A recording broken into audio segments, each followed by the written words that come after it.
Estaba relajándome en mi casa de playa cuando a las 5 de la mañana sonó la alarma de seguridad. El vigilante dijo, nervioso: «Su nuera está aquí con gente de la mudanza. Dice que es la dueña de la casa». Di un sorbo a mi té y sonreí. «Déjenla entrar, déjenla entrar. Está a punto de llevarse una sorpresa. Sé lo que están pensando. ¿Cómo puede una mujer de 68 años reaccionar así cuando alguien está robándole su propiedad frente a sus ojos? Déjenme explicarles algo. La calma no es debilidad. La calma es el arma más poderosa cuando ya conoces el final de la película. Pero antes de contarles cómo llegué a ese momento, necesitan conocer mi historia completa, porque esta no es una historia de víctima. Es una historia de paciencia, estrategia y justicia. Y si quieres saber cómo una abuela le dio la lección de su vida a quien intentó arrebatarle todo, suscríbete a este canal, porque historias como esta necesitan ser contadas. Mi nombre es Carmela Soto. 68 años de vida, 40 de trabajo incansable, 8 de viudez. Construí mi patrimonio con estas manos que ahora tiemblan un poco al sostener una taza, pero que nunca temblaron cuando tuve que levantar a mi familia. Esa madrugada del viernes, mientras el cielo sobre Rosarito comenzaba a teñirse de naranja, yo estaba en la terraza de mi casa frente al mar. Una casa que compré con el dinero de mi liquidación después de jubilarme como contadora general de Textiles del Pacífico. 40 años registrando cada centavo ajeno, aprendí el valor exacto del dinero y del esfuerzo. La brisa salada me despeinaba mientras sostenía mi taza de té de manzanilla. Tengo un ritual. Cada mañana, antes del amanecer, bajo a la terraza con mi cobija de lana color terracota, la que tejió mi madre antes de morir, y observo cómo el océano despierta. Es mi momento de paz, mi momento de recordar por qué sigo adelante. Entonces escuché el timbre del portón, insistente, agresivo. No era un timbre de visita amable. Esteban, mi vigilante nocturno, un hombre de unos 50 años con cara de preocupación constante, apareció corriendo por el jardín lateral. Su linterna rebotaba contra su chaleco de seguridad. «Señora Carmela, disculpe la hora», su voz quebraba. «Hay un camión de mudanzas en la entrada, y su nuera, la señora Vanessa, dice que viene por sus cosas, que la casa es de ella ahora». No me levanté de inmediato. Tomé otro sorbo de mi té. Sentí el líquido tibio bajar por mi garganta. Observé cómo las olas rompían contra las rocas. «¿Cuánta gente trae?», pregunté con una calma que hasta a mí me sorprendió. «3 cargadores, señora, y un camión grande, de esos de mudanza profesional». Sonreí. No fue una sonrisa de alegría, fue una sonrisa de reconocimiento. Ese momento que estás esperando finalmente llegó. «Esteban, ábreles el portón». «Señora, que pasen, déjenla entrar, déjala hacer todo lo que quiera».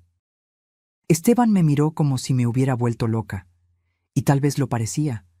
Tal vez cualquiera pensaría que una mujer mayor, sola, rendida ante el despojo, simplemente se resignó. Pero yo sabía algo que Vanessa no sabía, algo que nadie sabía todavía. Vanessa, mi nuera, la mujer que se casó con mi único hijo Roberto hace 5 años.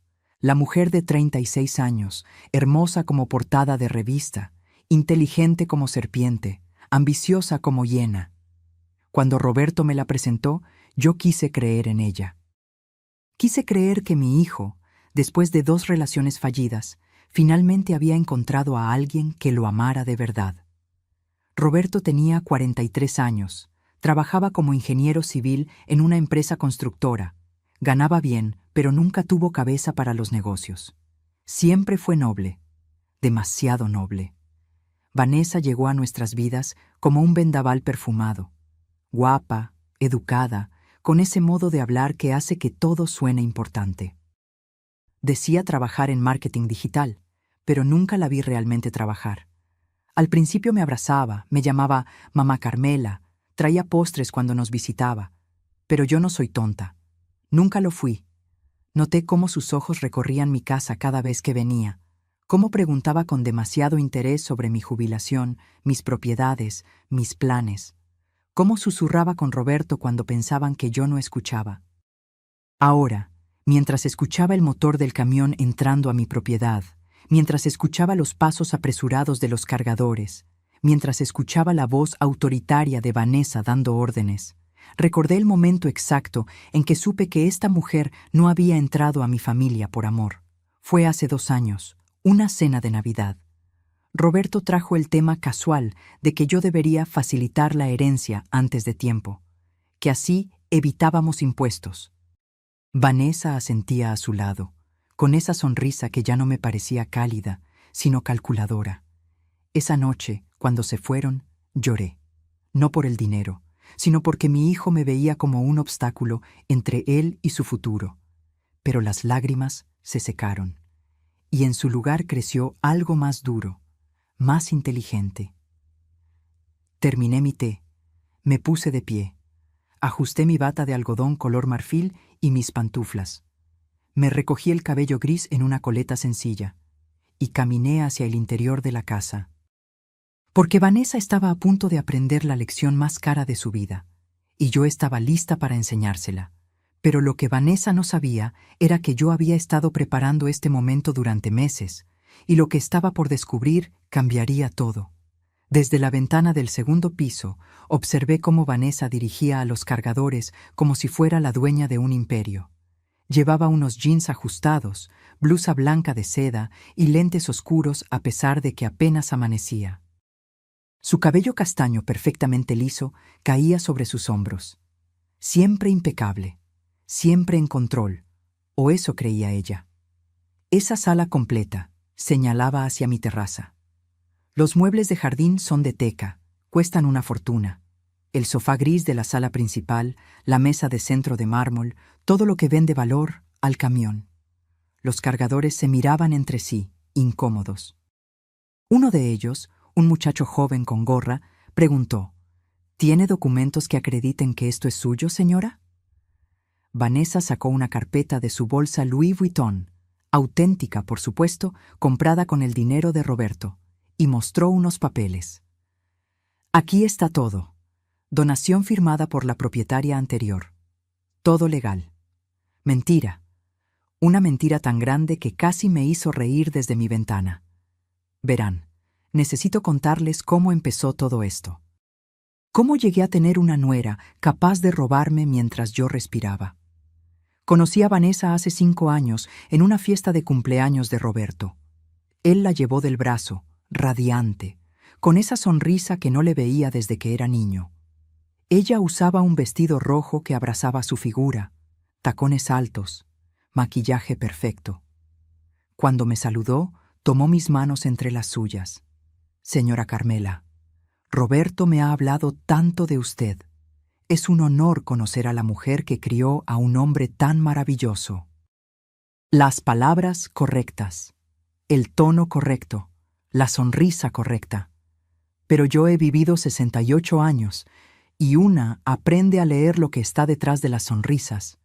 Sus ojos me estudiaban, no con cariño, con evaluación, como cuando entras a una tienda y calculas si puedes pagar lo que ves en el aparador.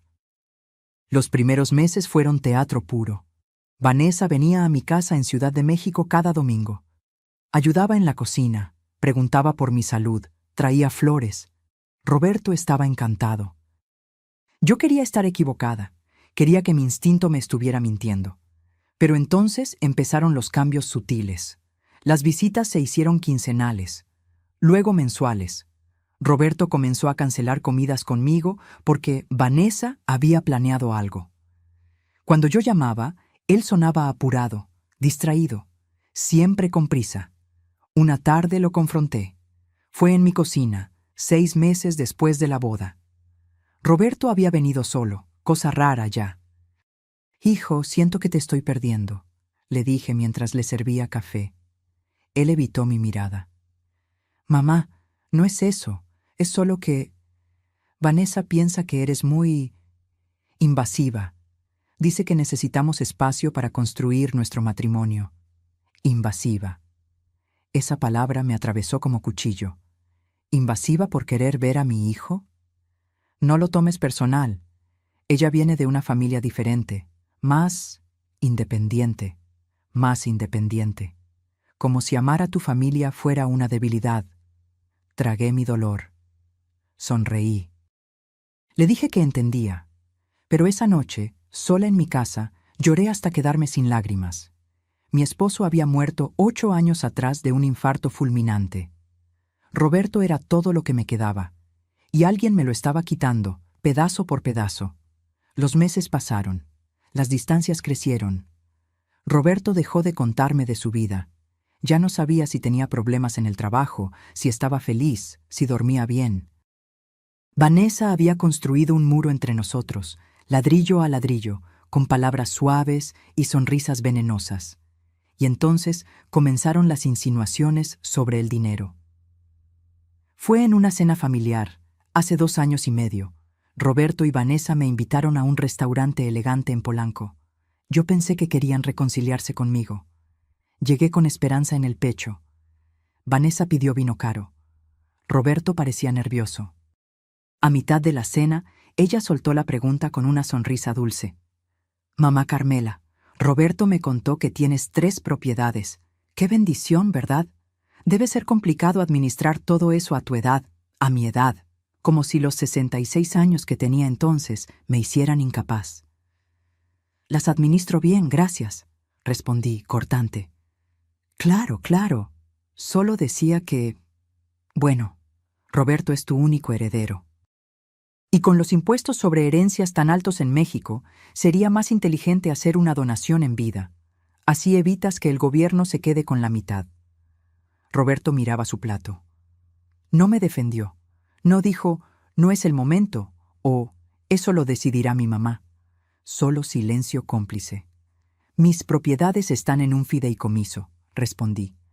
«Yo soy la única beneficiaria mientras viva. Después pasarán a Roberto. Todo está en orden». Vanessa apretó los labios. Su sonrisa no llegó a sus ojos. ¡Qué previsora! Aunque, ¿no confías en tu propio hijo? Esa pregunta. Esa maldita pregunta que me persiguió durante meses. Porque ahí estaba el veneno real. Hacerme sentir culpable por proteger lo que había construido con 40 años de trabajo. Hacerme sentir como si no confiar en entregar todo inmediatamente significara que no amaba a mi hijo. Desde mi ventana, observé cómo Vanessa señalaba ahora hacia mi colección de cuadros en la sala. Pinturas que había comprado en mis viajes, cada una con una historia, con un recuerdo. Esos también, todo lo que tenga valor. Uno de los cargadores preguntó de nuevo, ¿estás segura de que la dueña autorizó esto? Porque si no, ¿quieren que llame a la policía y les diga que están obstruyendo una mudanza legal? La voz de Vanessa se volvió filosa. Hagan su trabajo y les pago el doble. El dinero. Siempre el dinero. Esa era Vanessa. Bella por fuera, vacía por dentro. Y mi hijo, mi Roberto noble y bueno, se había enamorado de la envoltura sin ver que el regalo estaba podrido. Respiré profundo. Dejé que actuara. Dejé que se confiara. Porque cada minuto que pasaba, cada mueble que ordenaba cargar, cada palabra que decía frente a testigos, era una pieza más de evidencia. Y yo había aprendido algo en 40 años de contabilidad. Los números no mienten. Los documentos no mienten. La verdad siempre sale a la luz cuando sabes dónde buscar. Vanessa gritó hacia la casa. «Y revisen el estudio. Debe haber una caja fuerte. Seguro ahí guarda las escrituras y las joyas». Sonreí, porque no tenía ni idea de lo que realmente guardaba yo en ese estudio, y estaba a punto de descubrirlo. Pero había algo que Vanessa ignoraba completamente. Algo que cambiaría su sonrisa de triunfo en una expresión de pánico absoluto. Bajé las escaleras despacio, sin prisa. Cada escalón era una decisión consciente. Cada paso me acercaba al momento que había estado esperando durante meses. Desde el recibidor podía ver la espalda de Vanessa. Seguía dando órdenes, ajena a mi presencia. Los cargadores movían cajas, envolvían lámparas, desconectaban la televisión de pantalla grande que Roberto me había regalado el año pasado para mi cumpleaños. Irónico, ¿verdad? Él me dio ese regalo, y ahora su esposa venía a robármelo. Pero déjenme explicarles qué estaba realmente en juego aquí. Porque esto no era solo por una casa de playa o unos muebles, esto era por el trabajo de toda mi vida. Tengo 3 propiedades, 3. Cada una comprada con mi propio esfuerzo, sin ayuda de nadie. La primera, mi casa familiar en la Colonia del Valle, en Ciudad de México. Un hogar de 2 pisos con jardín, 4 recámaras, donde crié a Roberto, donde enterré a mi esposo Héctor. Valuada en 4.800.000 pesos según el último avalúo. Ahí están mis recuerdos, las fotos en las paredes, el árbol de limones que plantamos cuando Roberto cumplió 5 años. La segunda, un departamento en Polanco que compré hace 15 años como inversión. Lo rento a una pareja de extranjeros. 3.200.000 pesos de valor. Esa renta mensual de 32.000 pesos me ayuda a vivir con dignidad, a no pedirle nada a nadie, a ser independiente. La tercera, esta casa frente al mar en Rosarito, mi refugio, mi lugar de paz. 5.500.000 pesos. La compré con mi liquidación cuando me jubilé. 40 años trabajando, calculando presupuestos ajenos, auditando cuentas de millones, mientras yo misma vivía con lo justo. Y cuando finalmente me tocó, cuando recibí mi liquidación de 2.800.000 pesos, más mis ahorros, decidí darme este regalo. Un lugar donde despertar viendo el océano. Un lugar donde nadie me dijera qué hacer. Un lugar mío. Total del patrimonio, 13.500.000 pesos. Más los ahorros en el banco, más las inversiones en CETES. Casi 15 millones en total. Para muchos, tal vez no sea una fortuna, pero para una mujer que empezó trabajando como auxiliar contable, ganando 3.000 pesos al mes hace 40 años, que se quedó viuda y tuvo que sacar adelante a un hijo sola, que nunca gastó en lujos, sino en educación y futuro. Era mi dignidad convertida en cifras. Y Vanessa quería todo. No parte, todo. Después de que Héctor murió, cuando Roberto tenía 25 años y ya trabajaba, mi abogado me recomendó crear un fideicomiso, algo que protegiera mi patrimonio, pero asegurara el futuro de mi hijo. Señora Carmela, me dijo el licenciado Edmundo Vera, un hombre serio de 60 años que había sido amigo de mi esposo. Ponga todo en un fideicomiso. Usted será la única beneficiaria mientras viva. Nadie puede tocar nada. Cuando usted fallezca, todo pasa automáticamente a Roberto. Limpio, legal, sin impuestos excesivos. Y eso hice. Firmé los documentos. Todo quedó protegido. Yo podía usar, vender, rentar o hacer lo que quisiera con mis propiedades, pero nadie más podía reclamarlas, ni siquiera Roberto. Cuando le expliqué esto a mi hijo, él lo entendió, o eso creí. Mamá, está perfecto. No quiero que te preocupes por estas cosas.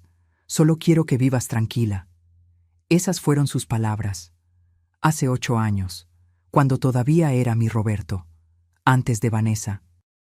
Todo cambió hace 6 meses. Fue un domingo.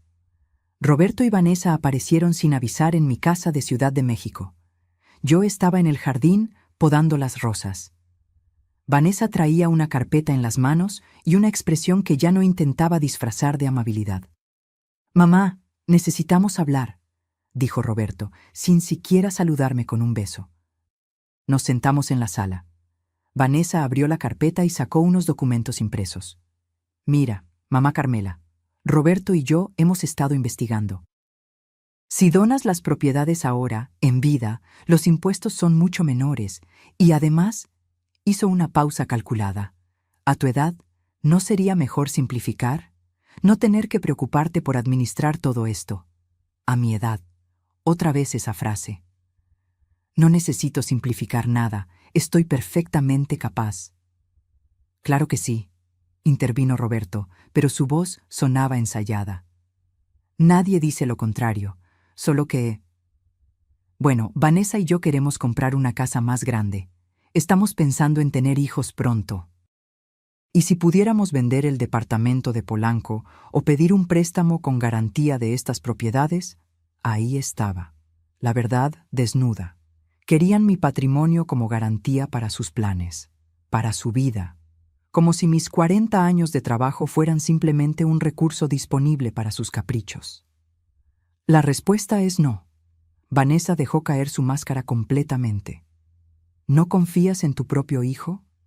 ¿Qué clase de madre hace eso? Una que trabajó cada día de su vida para tener algo propio. Una que no va a regalar su seguridad solo porque alguien se lo pida. Roberto se puso de pie, furioso. Nunca lo había visto así. Eres increíblemente egoísta, mamá. Todo lo que tengo te lo debo a ti, pero ahora que necesito tu apoyo me das la espalda. Esas palabras me rompieron en pedazos. Mi hijo, mi único hijo, llamándome egoísta por no entregarle todo lo que había construido. Vanessa puso su mano en el hombro de Roberto. Déjala, amor. Ya veo cómo es. Prefiere aferrarse a sus cosas que ayudar a su propia familia. Se fueron dando un portazo. Yo me quedé en esa sala, temblando, con un dolor en el pecho que no era físico, pero dolía más que cualquier enfermedad. Esa noche lloré hasta el amanecer. No por el dinero, sino porque había perdido a mi hijo, porque Vanessa había logrado lo que quería, volverlo contra mí. Pero cuando salió el sol, algo cambió dentro de mí. Dejé de llorar, me levanté, me vi en el espejo. Vi a una mujer de 68 años con ojeras y arrugas, sí, pero también vi algo más. Vi fuerza, vi inteligencia, vi 40 años de experiencia lidiando con números, con auditorías, con gente que intentaba robar o engañar. Y supe que no iba a ser víctima. Ese mismo día llamé al licenciado Edmundo. Necesito su ayuda. Alguien va a intentar quitarme lo que es mío. Y necesito estar preparada. Ahora, parada en el recibidor de mi casa de playa, viendo a Vanessa dirigir el saqueo de mis pertenencias, recordé cada paso que había dado desde aquel día, cada documento que había escondido, cada grabación que había guardado, cada evidencia que había recopilado. Vanessa finalmente se dio la vuelta, me vio ahí parada, en mi bata y pantuflas, y sonrió, una sonrisa de victoria. Carmela, qué sorpresa verte aquí. No dije nada todavía, solo la observé. Y en ese silencio, ella cometió su primer error de la mañana. Pensó que mi silencio era rendición, pero lo que no sabía era que cada segundo que pasaba, cada palabra que decía, estaba cavando su propia tumba. Vanessa caminó hacia mí con esa seguridad que solo tienen los que creen que ya ganaron. Sus tacones repiqueteaban contra el piso de madera. Se detuvo a 1 metro de distancia, cruzó los brazos y ladeó la cabeza con una expresión de falsa preocupación. Carmela, ¿dormiste bien? ¿Te ves? Confundida, confundida. Qué palabra tan conveniente. Estoy perfectamente clara, Vanessa. Veo que trajiste ayuda. Ella soltó una risa suave, casi maternal. Ah, claro. Sé que debe ser difícil para ti procesar esto. Por eso vine temprano, para no hacerte pasar un mal rato. ¿Recuerdas los papeles que firmaste hace un mes? La donación. Esta casa ahora está a mi nombre. Legalmente. Me ofreció café. En mi propia casa. Como si ella fuera la anfitriona y yo la invitada. Pero necesito retroceder. Necesito contarles sobre aquella cena. La cena que me rompió pero también me despertó. Porque fue ahí donde comprendí hasta dónde era capaz de llegar esta mujer. Fue hace 3 meses. Un viernes por la noche. Roberto me llamó, algo inusual ya. Su voz sonaba casi alegre. Mamá, Vanessa y yo queremos invitarte a cenar. Hace mucho que no compartimos tiempo en familia. ¿Qué te parece el restaurante azul histórico? Ese que te gusta. Mi corazón se iluminó. Tal vez, pensé, tal vez las cosas podían mejorar. Tal vez Vanessa había reflexionado. Tal vez mi hijo me extrañaba tanto como yo a él. Qué ingenua fui. Llegué al restaurante con un vestido color vino que guardaba para ocasiones especiales. Me peiné con cuidado. Me puse el collar de perlas que Héctor me regaló en nuestro 20º aniversario. Quería verme bien. Quería que Roberto se sintiera orgulloso de su mamá. Cuando entré, vi que había más gente de la que esperaba. En la mesa larga estaban los padres de Vanessa, don Fermín y doña Lupita, una pareja de clase media que siempre me habían tratado con frialdad. También estaban la hermana de Vanessa, Daniela, con su esposo, y dos parejas más que no conocía, pero que Vanessa presentó como amigos íntimos de la familia. 12 personas. Una cena íntima se había convertido en un evento. Vanessa me recibió con un abrazo que olía a perfume caro y falsedad. «Mamá Carmela, qué gusto verte. Siéntate aquí, junto a mí». Me colocó en medio de la mesa. Roberto estaba al otro extremo, curiosamente lejos, como si me hubieran puesto en el centro de un escenario. Comenzamos a cenar. Pedí enchiladas suizas, algo sencillo. Los demás ordenaron platillos caros, vinos que costaban más de 1,000 pesos la botella. Yo tomaba agua mineral. La conversación fluía normal. Hablaban de viajes, de negocios, de chismes de gente que yo no conocía. Me sentía fuera de lugar, pero intentaba sonreír, asentir, participar cuando podía. Entonces, entre el plato fuerte y el postre, Vanessa levantó su copa. «Quiero hacer un brindis, por la familia, por los lazos que nos unen». Todos levantaron sus copas. Yo levanté mi vaso de agua. Y también, Vanessa me miró directamente. «Quiero expresar mi preocupación por mamá Carmela». El restaurante no se silenció, pero nuestra mesa sí. Todos los ojos se volvieron hacia mí. «¿Preocupación?», pregunté, sintiendo que algo malo venía. «Sí, mi amor. Roberto y yo hemos notado que últimamente estás olvidadiza. Confundes fechas, repites historias, a veces no recuerdas conversaciones que tuvimos hace poco». Mi estómago se contrajo. ¿De qué estaba hablando? «No sé a qué te refieres». Vanessa puso su mano sobre la mía, con esa suavidad condescendiente que usan los adultos con niños pequeños. «No te avergüences, por favor, es normal a tu edad. Mi abuela empezó igual, primero pequeños olvidos, luego... bueno, ya saben». Doña Lupita, su madre, asintió con tristeza fingida. «Es cierto, la demencia senil es terrible. Mi tía la padeció. Comenzó exactamente así. Yo no tengo demencia». Mi voz tembló, pero intenté mantenerla firme. Roberto, desde el otro extremo, intervino por primera vez. «Mamá, nadie está diciendo que la tengas, solo que deberías hacerte unos estudios, por precaución». Daniela, la hermana de Vanessa, agregó con voz melosa. «Es que nos preocupamos por ti, Carmela. Una mujer sola, manejando propiedades, finanzas. ¿Y si te confundes con algo importante? Podrías perder todo». Ahí estaba, la verdadera intención: pintarme como incapaz, como senil, como alguien que necesitaba que otros tomaran control de su vida. Uno de los amigos de Vanessa, un hombre con lentes y traje, que después supe era abogado, comentó casi casual: «Es que en casos así, lo mejor es establecer un tutor legal, alguien que administre los bienes hasta que la persona... bueno, hasta que se recupere o se tomen otras medidas». Me di cuenta en ese momento. Todo estaba planeado. Esta cena no era reconciliación, era una emboscada pública.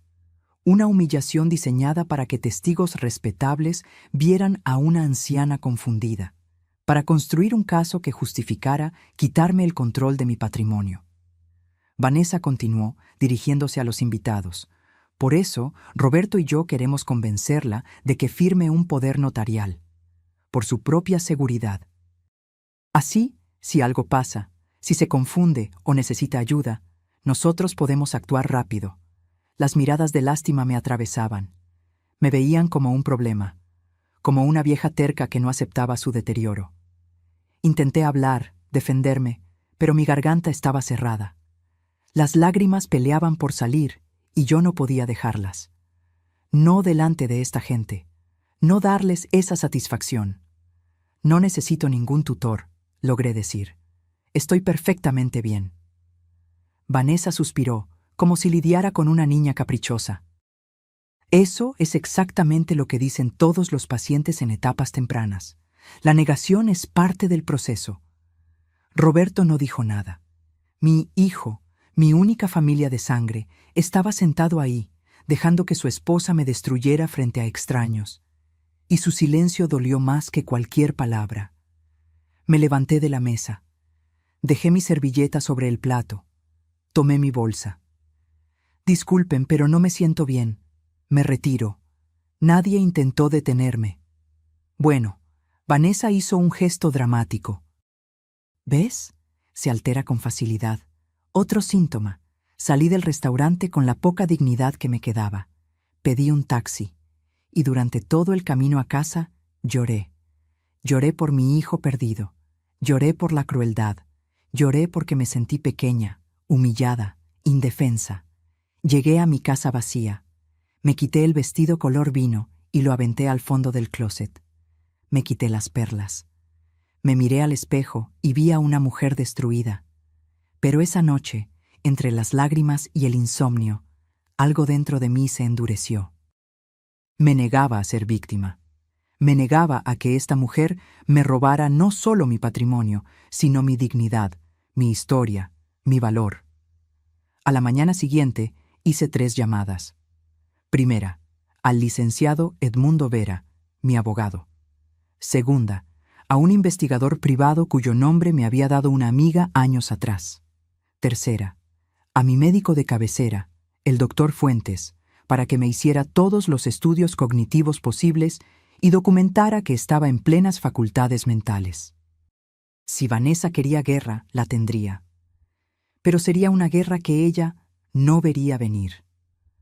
Ahora, parada en mi casa de playa, viendo cómo Vanessa sonreía creyendo que había ganado, recordé cada segundo de aquella humillación y me llené de una calma helada, porque el dolor te enseña, y yo había aprendido bien.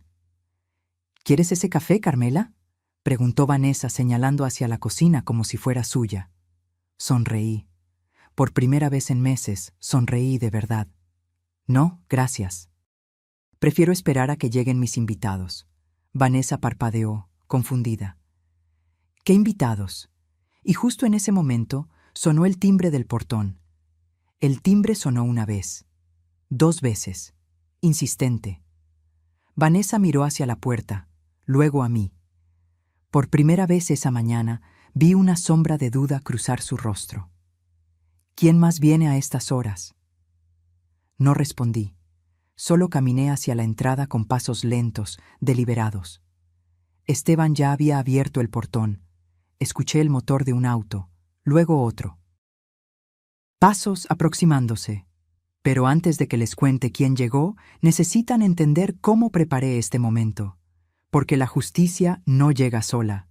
La justicia se construye, se documenta, se planea con paciencia. Aquella mañana, después de la cena humillante, desperté con los ojos hinchados pero la mente clara. Me preparé un café de olla, el que me enseñó a hacer mi madre con canela y piloncillo. Me senté en mi cocina y saqué una libreta. Durante 40 años llevé contabilidades. Números, auditorías, evidencias. Sabía cómo funcionaba el mundo de los documentos, las pruebas, los registros. Y si algo me había enseñado mi trabajo es esto: la verdad siempre deja rastro. Solo hay que saber buscar. Escribí en esa libreta 3 nombres: licenciado Edmundo Vera, abogado de confianza, doctor Armando Fuentes, mi médico de 20 años, Marco Salinas, investigador privado, 3 pilares para construir mi defensa. El licenciado Edmundo llegó a mi casa ese mismo lunes. Tiene 68 años como yo, cabello gris perfectamente peinado, traje impecable siempre. Fue compañero de estudios de Héctor en la universidad, un hombre honorable. Le conté todo: la cena, las acusaciones de demencia, la presión para firmar poderes, el distanciamiento de Roberto. Edmundo me escuchó sin interrumpir. Cuando terminé, Ajustó sus lentes y dijo: Carmela, esto es un patrón clásico. Están construyendo un caso para declararte incapaz y tomar control de tus bienes. Hemos visto esto antes. Personas mayores con patrimonio, familiares ambiciosos. ¿Qué puedo hacer? Primero, necesitamos documentar tu plena capacidad mental. Ningún juez podrá declararte incapaz si tenemos estudios médicos recientes que demuestren lo contrario. Esa misma tarde fui con el doctor Fuentes. Me realizó todos los exámenes: Mini Mental State, pruebas de memoria, evaluación cognitiva completa. Una semana después, tuve los resultados en mis manos. Paciente de 68 años con función cognitiva completamente normal para su edad, sin signos de deterioro, orientada en tiempo, espacio y persona, memoria de trabajo excelente, capacidad de juicio intacta. Guardé esos documentos como oro. Eran mi escudo contra las mentiras de Vanessa, pero necesitaba más. Necesitaba saber quién era realmente la mujer que se había metido en mi familia. Marco Salinas llegó a mi casa un jueves por la tarde. Es un hombre de unos 55 años, ex policía judicial, ahora investigador privado. Una amiga me había dado su contacto años atrás cuando ayudó a su hermana en un caso de infidelidad. Señora Carmela, ¿qué necesita saber?, preguntó, sacando una pequeña libreta. Todo. Quiero saber quién es Vanessa Aguirre antes de conocer a mi hijo. Sus relaciones anteriores, sus deudas, su historial, todo lo que pueda encontrar. Marco asintió. Le adelanto que esto toma tiempo. Y cuesta. No me importa cuánto cueste. Necesito la verdad. Pagué un anticipo de 40,000 pesos. Marco comenzó su trabajo. Mientras tanto, yo hacía mi propia investigación silenciosa. Cada vez que Roberto y Vanessa me visitaban, yo grababa las conversaciones en mi teléfono. Lo dejaba sobre la mesa, aparentemente olvidado, pero grabando cada palabra. Registré cada llamada donde me presionaban por las propiedades, cada comentario despectivo sobre mi edad, cada insinuación de que estaba perdiendo la cabeza. También instalé cámaras de seguridad discretas en mi casa de Ciudad de México, pequeñas, casi invisibles, en la sala, el comedor, la entrada. Edmundo me recomendó hacerlo. Si intentan forzarte a firmar algo, si te gritan, si hay cualquier tipo de coacción, necesitas pruebas, me dijo. Pasaron 3 semanas. Entonces Marco me llamó. Señora Carmela, necesito verla. Encontré cosas importantes. Nos reunimos en una cafetería tranquila del centro. Marco puso sobre la mesa un folder grueso. Mi corazón latía rápido. Vanessa Aguirre Mendoza, comenzó. 36 años. Originaria de Guadalajara. Y aquí es donde se pone interesante. Abrió el folder. Dentro había fotografías, documentos impresos, reportes. Vanessa estuvo casada antes, de 2015 a 2018, con un empresario de Monterrey llamado Óscar Bernal. Él tenía 52 años cuando se casaron, ella 26. Me mostró fotos de boda. Vanessa lucía radiante, exactamente igual que cuando se casó con Roberto. Misma sonrisa calculadora. El matrimonio terminó en divorcio conflictivo. Óscar la acusó de haberlo manipulado para poner propiedades a nombre de ella, de haber vaciado cuentas bancarias conjuntas. Hay una demanda por fraude que nunca prosperó porque llegaron a un acuerdo privado. Él le pagó 2 millones de pesos para que se fuera y lo dejara en paz. Sentí que el aire me faltaba. ¿2 millones? Ajá, y hay más. Antes de Óscar, tuvo una relación con un viudo de Puebla. Duró 6 meses. Él también era mayor, también tenía propiedades. La relación terminó abruptamente cuando los hijos del señor la confrontaron con evidencia de que estaba vendiendo cosas de la casa familiar sin autorización. Marco sacó más papeles. Vanessa tiene deudas, muchas, tarjetas de crédito, 780,000 pesos en total. 4 tarjetas diferentes, todas al límite. También debe dinero a prestamistas privados, al menos 200,000 pesos más, casi 1 millón de pesos en deudas, y vivía como si fuera millonaria. ¿Roberto sabe esto? Marco negó con la cabeza. Lo dudo. También investigué a su hijo, señora. Roberto tiene un historial crediticio limpio, ingresos estables. Pero desde que se casó con Vanessa, sacó un préstamo personal de 400,000 pesos y otro de 300,000 el año pasado. Todo ese dinero desapareció.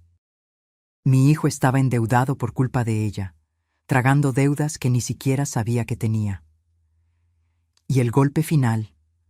Marco sacó capturas de pantalla de conversaciones de WhatsApp. Logré acceder a conversaciones entre Vanessa y su hermana Daniela, y entre Vanessa y una amiga cercana. Leyó algunos mensajes. Cada palabra era un cuchillo. Daniela, la vieja no suelta ni un peso. Pero no importa, ya encontré la forma. Voy a hacerla firmar una donación.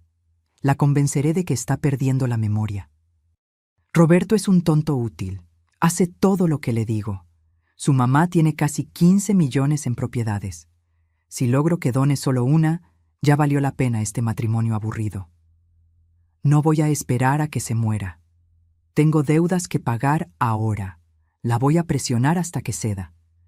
Las lágrimas corrían por mis mejillas mientras Marco leía. No eran lágrimas de tristeza, eran de rabia. ¿Cómo conseguiste estas conversaciones? Marco sonrió levemente. Tengo mis métodos, señora. Lo importante es que esto es evidencia sólida de sus intenciones. ¿Es legal usar esto? En un juicio civil por fraude o coacción, sí puede usarse. No fue obtenido mediante intervención ilegal de líneas telefónicas. Fue, digamos que una fuente cercana a Vanessa me las compartió. No pregunté más. No quería saber. Llevé toda esa información con Edmundo. Nos sentamos en su oficina y revisamos cada documento, cada conversación, cada evidencia. Carmela, tienes un caso sólido, dijo. Si Vanessa intenta algo, si te presiona para firmar, si busca declararte incapaz, tenemos con qué defenderte. Pero más que eso, tenemos con qué contraatacar. ¿Qué sugieres? Edmundo se reclinó en su silla. Esperemos, déjala hacer su movimiento. Cuanta más confianza tenga, más errores cometerá. Y cuando cometa el error definitivo, ahí actuamos. Y así fue como esperé. Semanas. Paciencia de cazador. Hasta que hace un mes, Vanessa dio el golpe que yo estaba esperando. Llegó a mi casa con un hombre que presentó como licenciado Martínez, especialista en trámites notariales. Traían documentos actualizados del fideicomiso, papeles muy profesionales, con sellos, con lenguaje legal complicado. Solo necesitamos tu firma aquí, mamá Carmela. Es para actualizar los beneficiarios, por tu protección. Las cámaras grababan todo. Yo leí cada línea cuidadosamente, y lo que vi me heló la sangre. No era una actualización. Era una donación directa de la casa de Rosarito a nombre de Vanessa Aguirre Mendoza, redactado de forma que pareciera legal, pero con vicios ocultos. Firmé. Sí, firmé. Pero al terminar, le tomé foto a la credencial del supuesto licenciado Martínez. Esa misma tarde, Edmundo investigó. Resulta que el licenciado Martínez no tenía cédula profesional vigente. Había sido abogado, pero le cancelaron su licencia 3 años atrás por fraude. Los documentos eran falsos. El trámite era fraude. Levantamos denuncia penal, pero le pedí a Edmundo que no la ejecutara todavía. Déjame ponerle la trampa perfecta, le dije. Quiero que se confíe, que crea que ganó. Y ahora, viendo llegar a mis verdaderos invitados a la puerta de mi casa de playa, supe que ese momento había llegado. Vanessa estaba a punto de descubrir que el ratón que creía haber cazado era, en realidad, el gato. La puerta se abrió y entraron, uno detrás de otro, las piezas de mi estrategia. Primero, el licenciado Edmundo Vera, con su portafolio de piel y esa expresión seria que imponía respeto.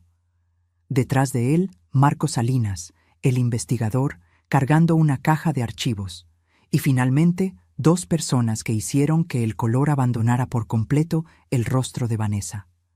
Agentes del Ministerio Público, una mujer y un hombre, ambos con identificaciones oficiales colgando del cuello. Vanessa retrocedió un paso. Los cargadores dejaron de mover muebles. El silencio fue instantáneo. ¿Qué es esto?, tartamudeó Vanessa. Edmundo se adelantó, dejando su portafolio sobre la mesa del comedor con un golpe seco que resonó como un martillo de juez. Buenos días. Soy el licenciado Edmundo Vera, representante legal de la señora Carmela Soto. Y estos agentes vienen a investigar un presunto delito de fraude y falsificación de documentos. La agente del Ministerio Público, una mujer de unos 40 años con el cabello recogido en una coleta estricta, sacó una libreta. Señora Vanessa Aguirre, ¿correcto? Vanessa asentía sin poder hablar. Su seguridad se había evaporado como el rocío matutino. Necesitamos que nos muestre los documentos que acreditan su propiedad sobre este inmueble. Vanessa buscó desesperada en su bolsa Louis Vuitton. Sacó la carpeta con manos temblorosas. Se la entregó a la agente, pero yo sabía exactamente qué contenía, porque yo misma había firmado esos papeles. A propósito, déjenme explicarles el momento más importante de mi estrategia. El momento en que dejé que Vanessa creyera que había ganado fue hace exactamente 32 días, un martes por la tarde.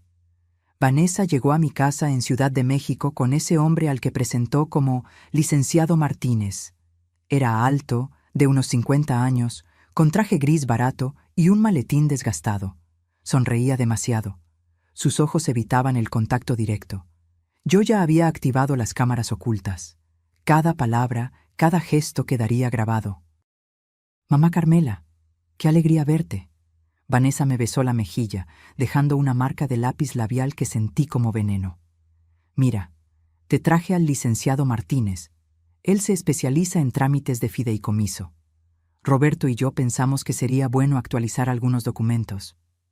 Por tu seguridad. Por mi seguridad. Qué conveniente.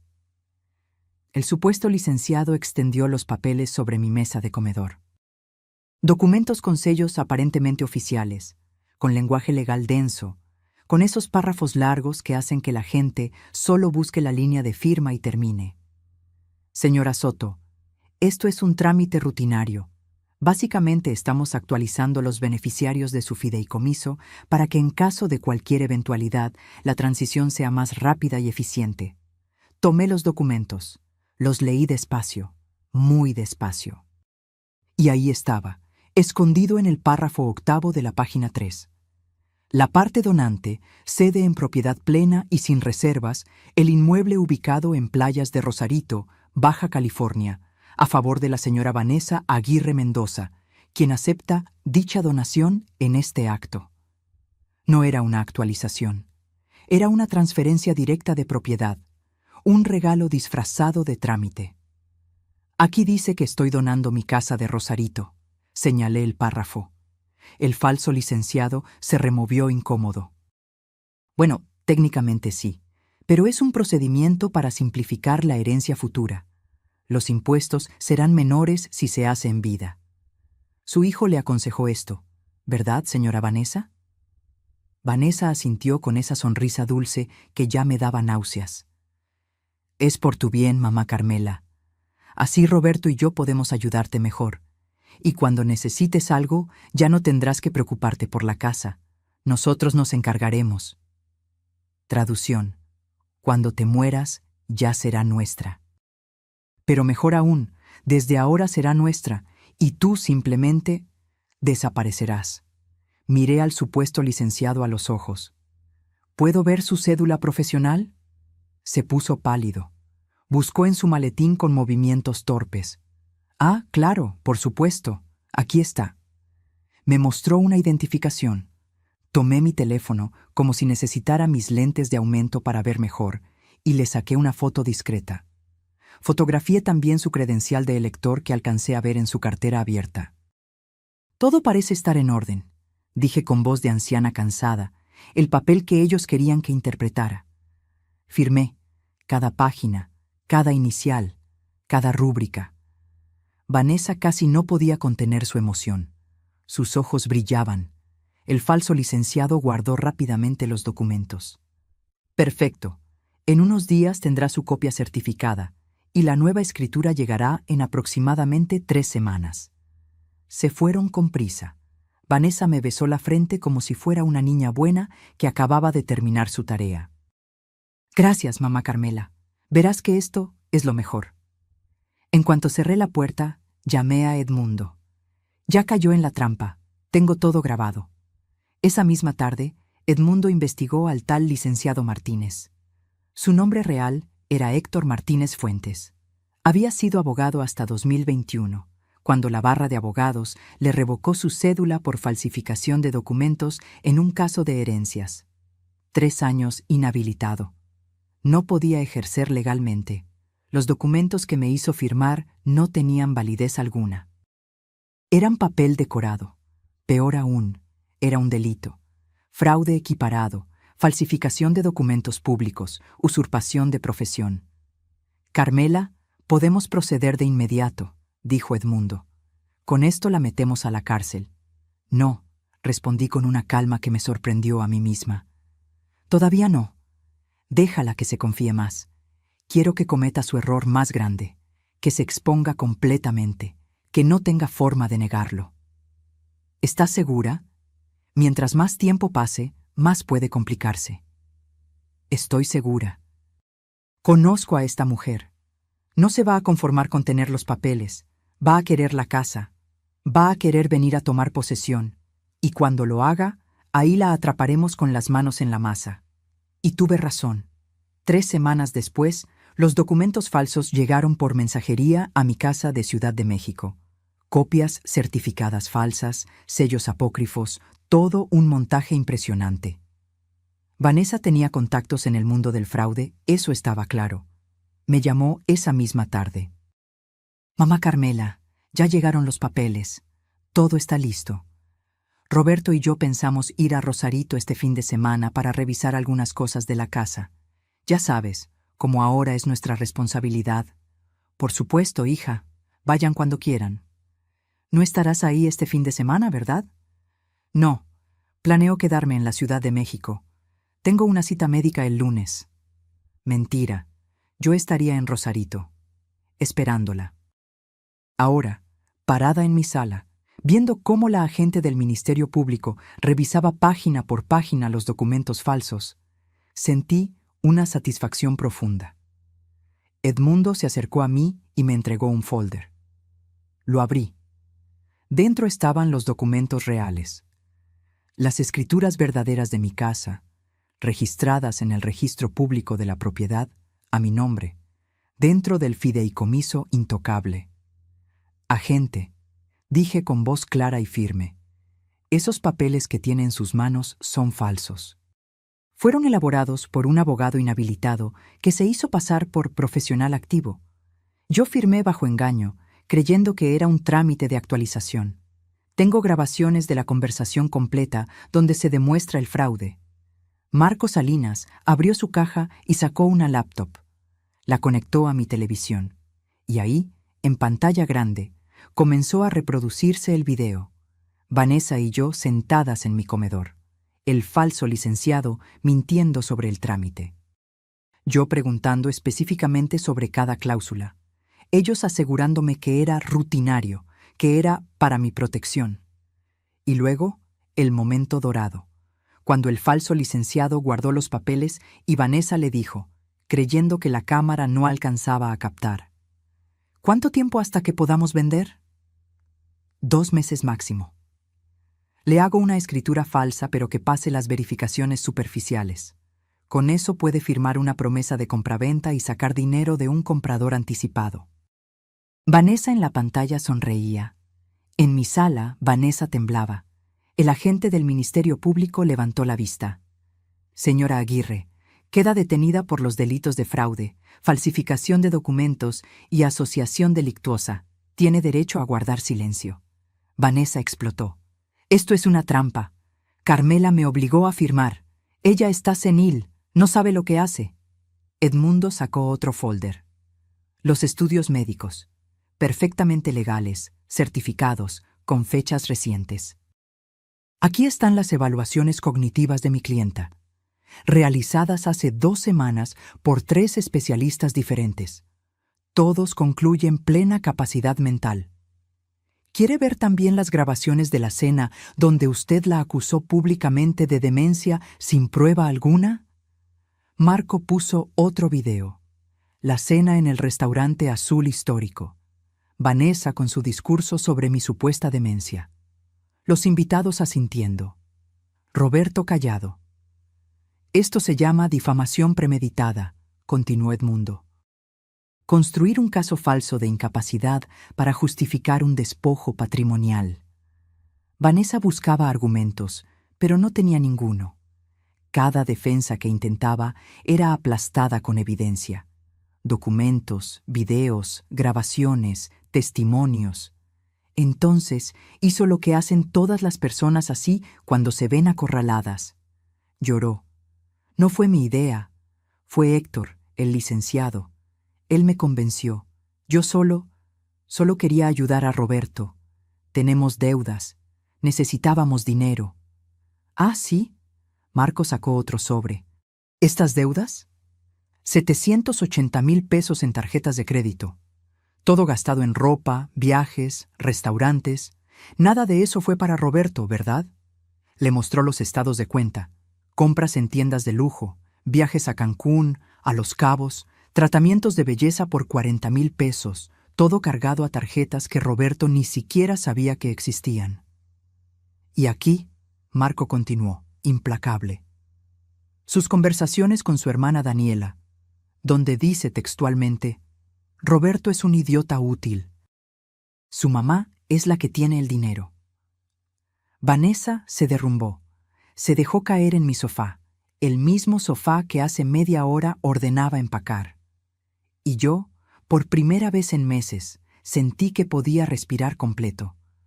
Pero aún faltaba alguien por llegar. Alguien que necesitaba ver todo esto con sus propios ojos. El teléfono de Vanessa sonó. Era Roberto. Podía ver su nombre parpadeando en la pantalla. Ella no contestó. Estaba paralizada, sentada en mi sofá con las manos temblando, el maquillaje comenzando a correrse por las lágrimas. Pero yo sí tomé mi teléfono. Marqué el número de mi hijo, el número que durante meses había llamado sin obtener más que respuestas cortantes o directamente silencio. ¿Mamá? Su voz sonaba confundida. Vanessa me mandó un mensaje raro hace media hora. Decía que estaba en Rosarito. ¿Qué pasa? Roberto, necesito que vengas a la casa de playa. Ahora. Es urgente. ¿Estás bien? ¿Pasó algo?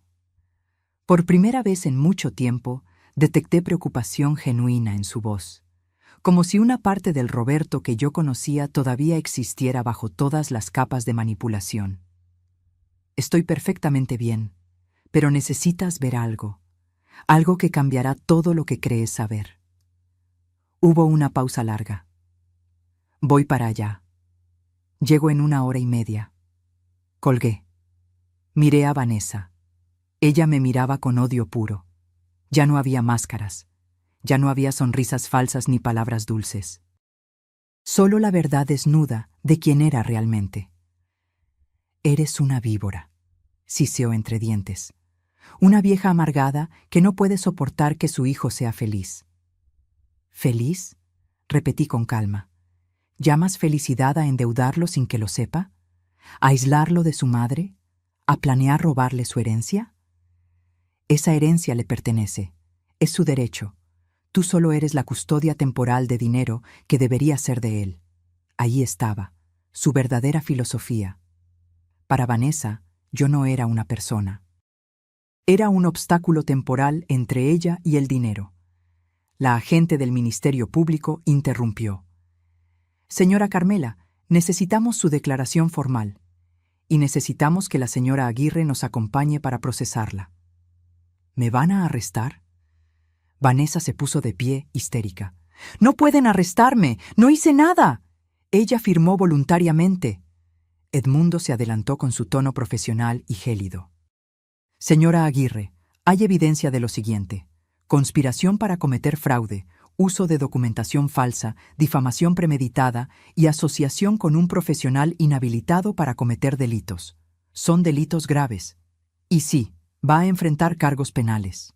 Vanessa se volvió hacia mí, desesperada, cambiando de estrategia como camaleón.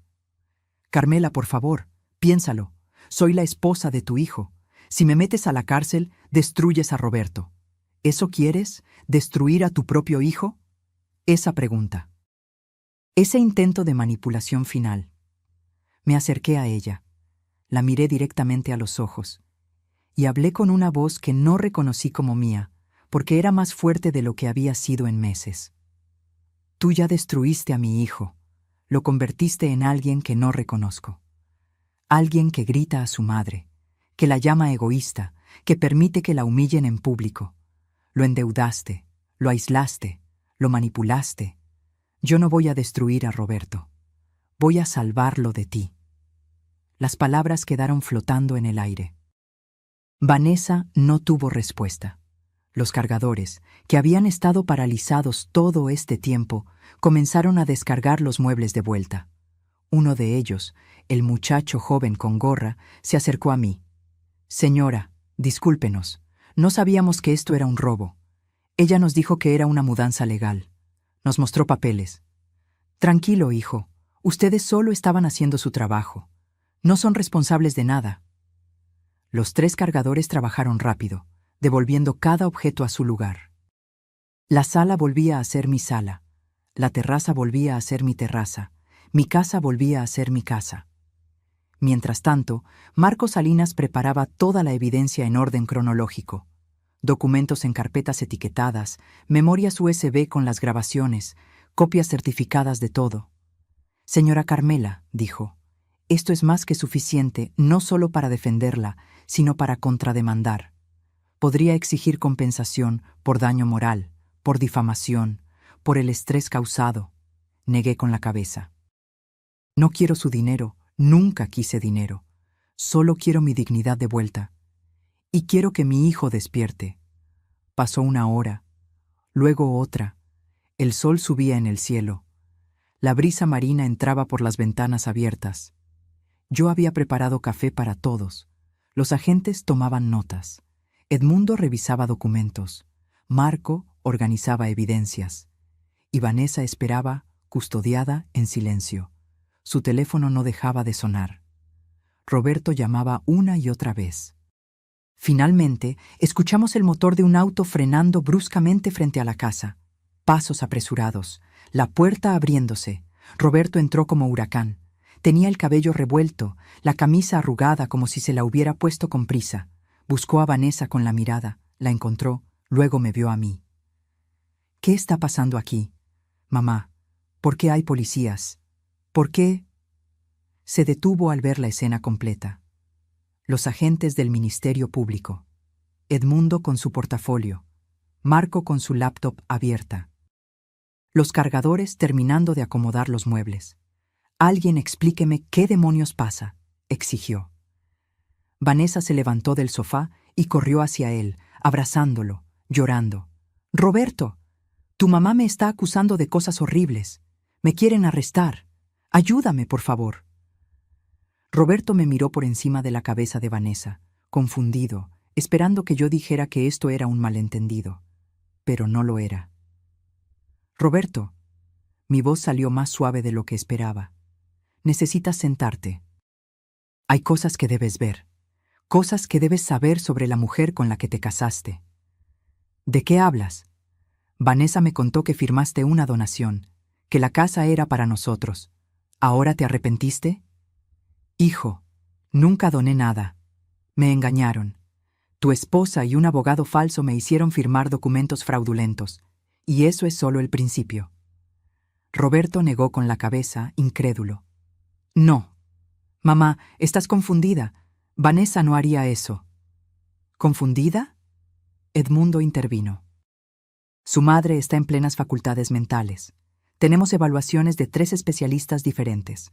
Lo que tiene su madre, joven Roberto, es evidencia. Mucha evidencia. Marco giró la laptop hacia Roberto. Mire esto, por favor. Y comenzó el video. El primero. Vanessa y el falso licenciado en mi comedor, las mentiras, el engaño, la firma bajo falsas pretensiones. Roberto miraba la pantalla, pálido. Vanessa intentó quitarle la laptop. «No veas eso, está editado, te lo juro». Pero Roberto la apartó. Siguió viendo, video tras video.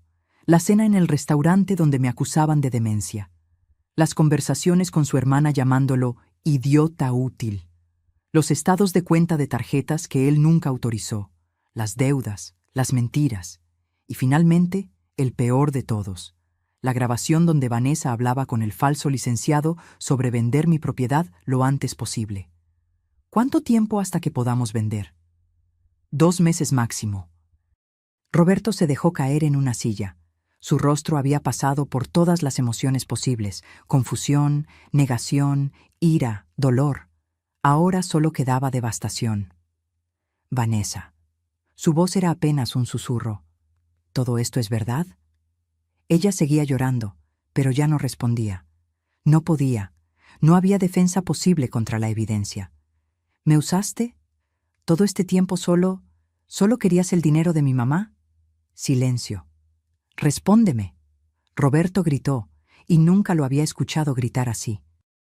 Vanessa finalmente habló, pero su voz ya no tenía dulzura, solo amargura. ¿Y qué si fue así? Tu mamá tiene dinero. Nosotros tenemos deudas. No es justo que ella tenga tanto mientras nosotros... No digas nosotros.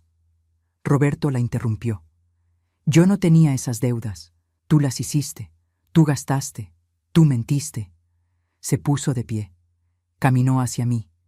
Y por primera vez en casi 2 años, mi hijo me miró realmente, como si despertara de un hechizo largo y doloroso. Mamá. Su voz se quebró. ¿Qué he hecho? Y en ese momento me di cuenta de que recuperar a mi hijo iba a doler tanto como perderlo. Roberto se dejó caer de rodillas frente a mí. Las lágrimas corrían por su rostro sin control. Era la imagen de un hombre destruido, alguien que acababa de descubrir que su vida entera de los últimos 5 años había sido una mentira. Mamá, perdóname. Por favor, perdóname. Quise tocarlo. Quise abrazarlo como cuando era niño y venía llorando con las rodillas raspadas. Pero algo dentro de mí todavía dolía demasiado. Las heridas no sanan instantáneamente, aunque el culpable pida disculpas. Roberto, levántate, dije con voz firme. No te arrodilles. Nunca quise esto. Él se incorporó, limpiándose las lágrimas con el dorso de la mano. Me miró con ojos enrojecidos. Te llamé egoísta. Te grité. Dejé que te humillaran en esa cena y no dije nada. ¿Cómo puedes siquiera mirarme? Porque eres mi hijo, y porque ella te manipuló. Pero eso no borra el dolor, Roberto. No lo borra. Vanessa, desde su lugar custodiada por los agentes, soltó una risa amarga. ¡Qué escena tan conmovedora! La madre heroica y el hijo arrepentido. Pero no se hagan las víctimas. Ustedes tienen dinero mientras otra gente... ¡Cállate! Roberto se volvió hacia ella con una frialdad que nunca le había visto. No vuelvas a hablar. No tienes derecho. Justo entonces, el timbre volvió a sonar. Esteban apareció en la puerta, nervioso. Señora Carmela, hay más gente afuera. Dicen que son familia de la señora Vanessa. Miré a Edmundo. Él asintió. Los mandé llamar yo. Necesitamos testigos de todo esto, y ellos necesitan saber quién es realmente su familiar.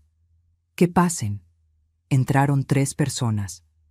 Reconocí inmediatamente a doña Lupita, la madre de Vanessa, una mujer de unos 60 años con el cabello teñido de caoba y expresión perpetuamente preocupada. Detrás venía Daniela, la hermana de Vanessa, de 32 años, con su rostro de sorpresa genuina. Y finalmente, don Fermín, el padre, un hombre robusto con bigote gris. «Vanessa, ¿qué haces aquí?» Doña Lupita miró alrededor, confundida. «Nos dijiste que Carmela te había regalado esta casa, que querías que viniéramos a conocerla porque iban a mudarse aquí». Vanessa palideció aún más. Mamá, Señora Lupita, intervine. Su hija no solo no recibió esta casa como regalo, sino que intentó robármela mediante fraude y documentos falsos. ¿Qué? Doña Lupita se llevó la mano al pecho. No. No, mi hija no haría eso. Marco Salinas se adelantó con su laptop. ¿Quiere ver la evidencia? Durante los siguientes 20 minutos, los padres y la hermana de Vanessa vieron todo, cada video, cada documento, cada conversación, y con cada pieza de evidencia, sus expresiones pasaban de la incredulidad al horror. Daniela fue la primera en explotar. «Vanessa, me dijiste que Carmela estaba senil, me hiciste creer que la estabas ayudando, y ahora veo que todo era mentira. Me usaste. Aparezco en esos videos como cómplice». «No es lo que parece». Vanessa intentó defenderse débilmente. «¿No es lo que parece?» Daniela le mostró su teléfono. «Aquí están tus mensajes. Roberto es un idiota útil. La vieja no suelta ni un peso. Esas son tus palabras». Don Fermín, que había permanecido callado, se acercó a su hija. Su voz era grave, cargada de decepción. «Vanessa Elena Aguirre Mendoza, te criamos con valores. Tu madre y yo trabajamos toda la vida para darte educación, para enseñarte a ser una mujer de bien. ¿Y así nos pagas? ¿Convirtiéndote en una ladrona?» «Papá, yo solo...» «No me digas papá». El hombre alzó la voz. «No reconozco a la mujer que veo aquí. Esta no es mi hija». Doña Lupita lloraba en silencio. Se acercó a mí con pasos vacilantes. «Señora Carmela, no sé qué decirle. Yo no sabía. Le juro que no sabía nada de esto. Si hubiera sabido...» Le tomé la mano. Era una mujer mayor, como yo. Una madre, como yo. Y podía ver en sus ojos el mismo dolor que yo había sentido. El dolor de ver a tu hijo convertido en alguien que no reconoces. «Lo sé, señora Lupita. Usted no tiene culpa de las decisiones de su hija. Pero sí tengo responsabilidad», sollozó. «Algo hicimos mal. Algo no le enseñamos bien». Daniela seguía gritándole a Vanessa, sacando años de resentimiento acumulado. «Siempre fuiste así, desde niña, siempre queriendo lo que no era tuyo». «¿Te acuerdas cuando le robaste el novio a mi mejor amiga? ¿Cuando falsificaste la firma de papá para sacar dinero de su cuenta? Mamá te perdonó todo. Siempre te perdonó todo. Y míranos ahora». Marco interrumpió, mostrando más documentos. «Y hay algo más que la familia debería saber. Vanessa estuvo casada antes, con un empresario de Monterrey. El matrimonio terminó cuando él la descubrió vaciando cuentas bancarias. Le pagó 2 millones de pesos para que se fuera». Doña Lupita se tambaleó. Don Fermín tuvo que sostenerla. «¿Estuviste casada antes?» La madre miraba a Vanessa como si fuera una extraña. «Nos dijiste que Roberto era tu primer esposo. Nos dijiste...» «Les dije lo que querían oír». Vanessa finalmente soltó la verdad con veneno. «Porque si les hubiera contado la verdad, ustedes con sus moralinas no me habrían apoyado. Necesitaba este matrimonio. Necesitaba esta oportunidad». El silencio que siguió fue ensordecedor. Don Fermín se volvió hacia los agentes del Ministerio Público. «Oficiales, hagan lo que tengan que hacer. Nosotros no vamos a defenderla, no vamos a pagar abogados, no vamos a visitarla si la meten presa, porque esta mujer ya no es parte de nuestra familia». Vanessa gritó. «Papá, no puedes decir eso. Soy tu hija». «Mi hija murió hoy. La que está aquí es una delincuente». Esas palabras cayeron como sentencia final. Vanessa se derrumbó completamente, llorando de forma histérica, pero nadie se acercó a consolarla. Ni su familia, ni Roberto, nadie. La agente del Ministerio Público habló con tono profesional. «Señora Aguirre, tiene que acompañarnos. Quedará en prisión preventiva mientras se investiga el caso completo. Los cargos son graves y hay riesgo de fuga». «No, por favor». Vanessa me miró directamente. «Carmela, por favor, retira los cargos. Te lo suplico. Haré lo que sea, me iré, desapareceré. Pero no me metas a la cárcel. Me acerqué a ella, la miré a los ojos y hablé despacio para que cada palabra quedara grabada. Vanessa, tuviste muchas oportunidades. Pudiste haberme respetado, pudiste haber amado a mi hijo genuinamente, pudiste haber construido una vida honesta, pero elegiste el camino de la mentira, el fraude, la manipulación, y las decisiones tienen consecuencias. Entonces, ¿no vas a perdonarme? El perdón es entre tú y tu conciencia. Yo solo estoy asegurándome de que la justicia se cumpla. Los agentes la esposaron. Vanessa gritaba, lloraba, rogaba, pero la sacaron de mi casa, la casa que había construido con mi esfuerzo, la casa que ella intentó robarme. Cuando la puerta se cerró, el silencio volvió. Roberto seguía de pie, inmóvil, mirando hacia donde su esposa había desaparecido. Doña Lupita y don Fermín se sentaron en el sofá, devastados. Daniela temblaba de rabia contenida. Edmundo puso su mano en mi hombro. Carmela, esto fue muy valiente. No muchas personas se atreven a llegar hasta aquí. No fue valentía, fue necesidad de dignidad. Roberto se acercó nuevamente. Esta vez no se arrodilló. Se paró frente a mí, con los hombros caídos, con la postura de alguien que ha perdido todo. Mamá, sé que no tengo derecho a pedirte nada, pero ¿hay alguna forma de arreglar esto? ¿Alguna forma de que volvamos a...? No lo dejé terminar. Roberto, el camino de regreso es largo. No se arregla con una disculpa, se arregla con acciones, con tiempo, con demostrar que realmente cambias. Haré lo que sea. Entonces empieza por esto. Busca terapia. Ve a un psicólogo que te ayude a entender cómo llegaste aquí, cómo te dejaste manipular. Trabaja en ti mismo. Y cuando estés listo, cuando realmente hayas hecho ese trabajo interno, entonces hablamos. Él asintió, las lágrimas volviendo. Te amo, mamá.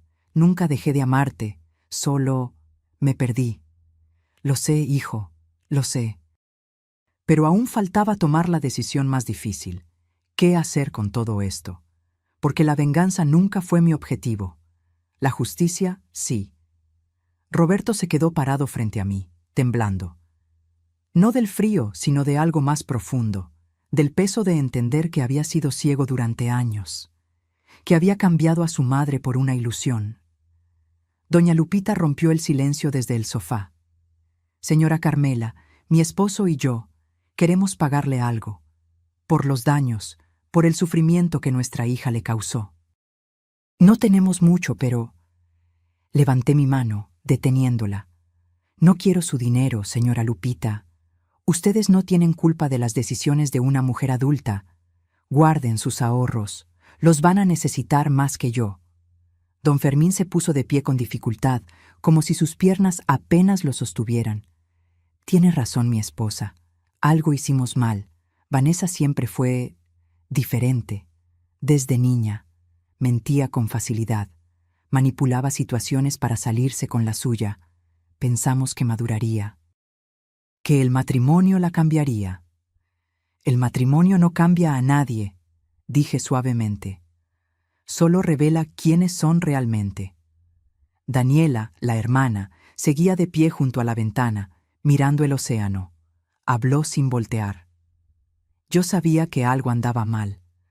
Lo supe desde que Vanessa me enseñó fotos de esta casa y dijo que pronto sería suya. Pero cuando le pregunté cómo, se enojó. Me dijo que dejara de meterme en su vida, y yo... Su voz se quebró. Yo preferí no ver. Preferí no hacer preguntas incómodas. Se volvió hacia mí con lágrimas en los ojos. Aparezco en esos videos, en esa cena horrible donde la dejamos humillarla. Yo reí. Yo asentí cuando ella decía que usted estaba perdiendo la memoria. Y lo hice porque Vanessa siempre ha sido convincente. Siempre supo cómo hacer que la gente creyera lo que ella quería. No eres la primera persona que cae bajo el encanto de un manipulador, le dije. Y no serás la última. Roberto había permanecido callado, pero ahora habló con una voz ronca, como si cada palabra le costara dolor físico. Necesito decir algo. Necesito que todos lo escuchen. Se paró en el centro de la sala. Todos lo miramos. Vanessa me manipuló. Eso es verdad, pero yo dejé que lo hiciera. Yo escogí creerle cuando me decía que mi mamá era controladora. Yo escogí no cuestionar cuando empezamos a endeudarnos. Yo escogí quedarme callado en esa cena cuando la humillaron. Las lágrimas corrían libremente por su rostro. ¿Y saben por qué lo hice? Porque era más fácil. Era más fácil tener una esposa que me dijera qué pensar, qué sentir, qué hacer. Era más fácil culpar a mi mamá de ser complicada que admitir que yo era un cobarde. Roberto, no digas eso. Intenté interrumpir. No, mamá, tengo que decirlo. Fui un cobarde. Cuando murió mi papá, tú te hiciste cargo de todo. Del funeral, de las deudas, de mantenerme mientras terminaba la carrera. Yo nunca tuve que ser realmente fuerte porque tú lo eras por los dos. Y cuando Vanessa apareció, ella se convirtió en otra persona que tomaba decisiones por mí. Se limpió las lágrimas con violencia. Tengo 43 años y acabo de darme cuenta de que nunca he sido un hombre completo. Siempre he sido el hijo de alguien o el esposo de alguien, pero nunca Roberto, solo Roberto. El silencio que siguió fue pesado, lleno de verdades dolorosas. Marco Salinas, que había estado organizando documentos en silencio, habló. Joven Roberto, el primer paso para cambiar es reconocer el problema. Ya dio ese paso. Los demás vienen después. Pero tal vez ya es muy tarde. Roberto me miró con desesperanza. Tal vez mi mamá nunca pueda perdonarme, y no la culparía. Me acerqué a él. Puse mi mano en su mejilla, como hacía cuando era niño. Roberto, eres mi hijo. Siempre serás mi hijo. Pero la relación que teníamos se rompió. Y para reconstruirla, necesitamos tiempo. Necesitamos que demuestres con acciones, no con palabras, que realmente cambiaste. ¿Qué quieres que haga? Respiré profundo antes de responder. Primero, busca ayuda profesional. Un terapeuta. Alguien que te ayude a entender cómo llegaste aquí. Segundo, resuelve el desastre financiero que Vanessa dejó. Esas deudas son tuyas ahora. Yo no voy a pagarlas. Tú las contraerás. Tú las pagas. Tercero, necesitas vivir solo. Aprende a ser tú mismo. A tomar tus propias decisiones. A no depender de que alguien más piense por ti. Roberto asentía con cada punto, como alumno tomando notas de la lección más importante de su vida. ¿Y después? Después, cuando hayas hecho todo eso, cuando realmente seas una persona diferente, entonces hablamos de reconstruir lo nuestro. ¿Cuánto tiempo? El que sea necesario. Tal vez meses, tal vez años. Vi el dolor en sus ojos, pero también vi aceptación. Sabía que no había atajos. Que el daño era profundo y real. Edmundo interrumpió con su tono profesional. Roberto, también hay un tema legal. Vanessa contrajo deudas usando tu nombre. Créditos que tú firmaste pero que ella gastó. Legalmente, eres responsable. Estamos hablando de aproximadamente 700,000 pesos entre tarjetas y préstamos personales. Roberto palideció. No tengo 700,000 pesos. Lo sé. Por eso necesitas reestructurar tu vida financiera. Hablar con los bancos, negociar planes de pago, va a ser difícil, pero es tu responsabilidad. ¿Y el divorcio? Ya tengo los papeles preparados. Edmundo sacó una carpeta. Divorcio express por causales graves. Vanessa tendrá que firmar desde donde esté. Y aquí está la cláusula importante. Ella renuncia a cualquier reclamo patrimonial sobre ti o tu familia. Nada. Cero. Se va con lo que entró, que era nada. Roberto tomó los papeles con manos temblorosas. Pensé que la amaba. Amabas la idea de ella, dije suavemente. La máscara que ella usaba. Pero la persona real debajo de esa máscara, esa nunca la conociste, porque ella nunca te dejó conocerla. Don Fermín se acercó a Roberto y puso su mano en su hombro. Joven, mi hija le causó mucho daño. Como padre, me siento responsable. Si necesita ayuda para encontrar un buen terapeuta, mi hermano es psiquiatra. Puedo darle su contacto. Roberto asintió, agradecido. Gracias, señor. Daniela también se acercó. Roberto, si necesitas alguien con quien hablar, alguien que entienda cómo es vivir bajo la sombra de Vanessa, yo estoy aquí.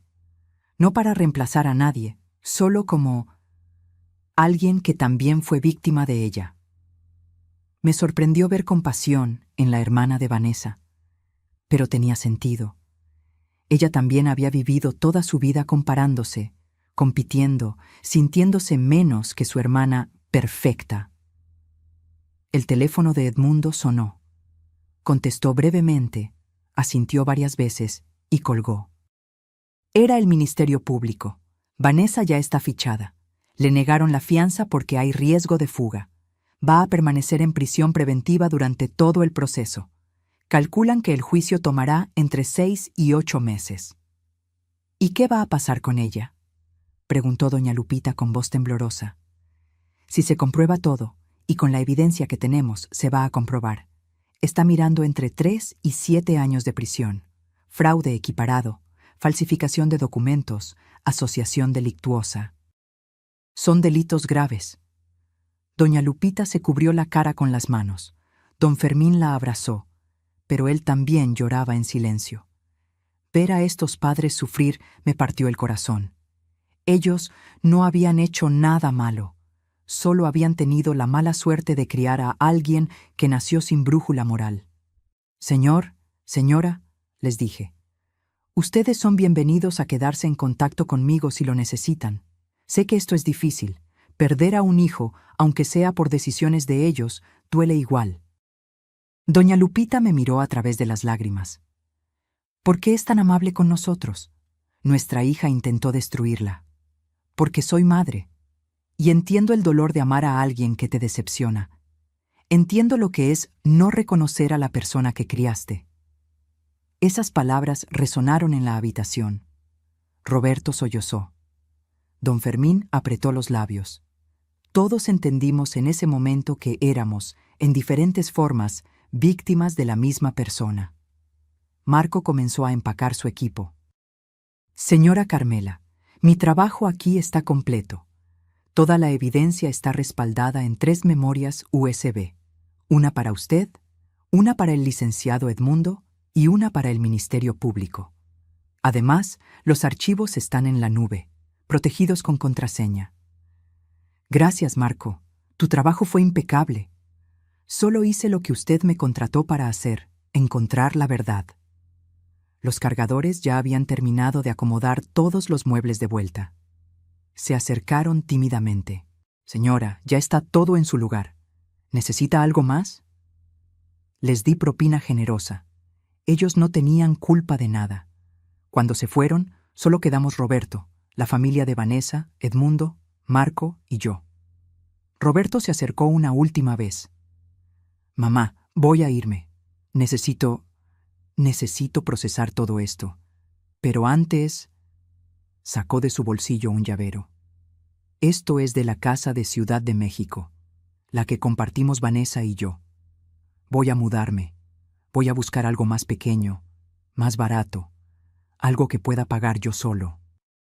Y cuando esté instalado, te aviso, por si algún día quieres visitarme.